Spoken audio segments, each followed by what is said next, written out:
বন্ধু রঞ্জিত অফিসিয়ালে রঞ্জিত বলছি। আজকের টপিক, এক বছরের ভিতরে যদি 1000 সাবস্ক্রাইব আর 4000 ঘন্টা ওয়াচ টাইম পূর্ণ যদি না হয় তবে কি হবে আমার চ্যানেল। এইটা বিস্তারিত ভিডিওটা দেখতে থাকুন আর সাবধান হয়ে যান। সাবস্ক্রাইব আর 4000 ঘন্টা ওয়াচ টাইম যদি আপনার পূর্ণ না হয় তাহলে ইউটিউব পার্টনার প্রোগ্রামে আপনার চ্যানেল যাবে না, অর্থাৎ মনিটাইজেশন পাবেন না, সুপার চ্যাট পাবেন না, মেম্বারশিপ পাবেন না।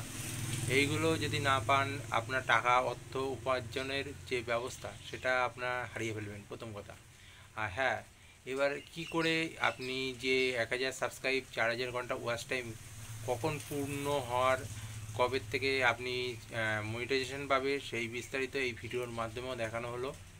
পার্টনার প্রোগ্রামে যে 12 মাসের কথা বা 1 বছরের কথা বলা হয়েছে সেটা কিন্তু ইউটিউব স্টার্টিং থেকে 12 মাসের কথা না, সেটা বলা হয়েছে লাস্ট 12 মাসের কথা। লাস্ট মানে আপনি যদি 2021-এ ইউটিউব চ্যানেল খুলে থাকেন, সেখান থেকে ধরো 2022-এ গ্রো করতে পারলেন না, 23-এও গ্রো করতে পারলেন না, কিন্তু 24-এ দাঁড়িয়ে হঠাৎ এমন একটা ভিডিও ছাড়ালেন, সেই ভিডিও ভাইরাল হয়ে গেল। সেই ভিডিওই ধরো 1000 সাবস্ক্রাইব আর 4000 ঘন্টা ওয়াচ টাইম কমপ্লিট করে দিল।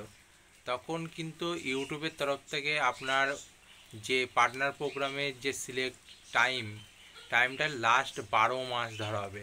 লাস্ট 12 মাস মানে 24 সালে আপনার যখন মনিটাইজেশন যে পাচ্ছেন, যে টাইমটা 2024-এ দাঁড়িয়ে 2024-এ যে ওয়াচ টাইম সাবস্ক্রাইব কমপ্লিট করেছেন সেইটাই হিসাব করাবে ইউটিউবের তরফ থেকে। প্রথম দিক থেকে মানে 2021-এর দিক থেকে যে চ্যানেলে আপনি শুরু করেছেন সেখান থেকে ধরা হবে না। ইউটিউব লাস্ট 12 মাসের তথ্যটাই আপনার কাছ থেকে নেবে।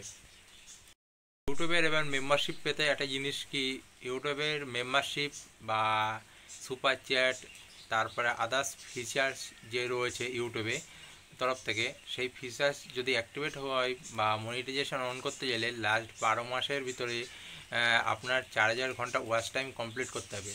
আর 4000 ঘন্টা ওয়াচ টাইম কমপ্লিট করবে কিভাবে আর সাবস্ক্রাইব পূরণ করবেন কিভাবে, সেই ভিডিওটা আমি বিস্তারিত নেক্সট ভিডিওতে আনবো। আজকের মতন বাই, ভালো থেকো। নতুন যারা হয়ে রয়েছে তারা সাবস্ক্রাইব করো।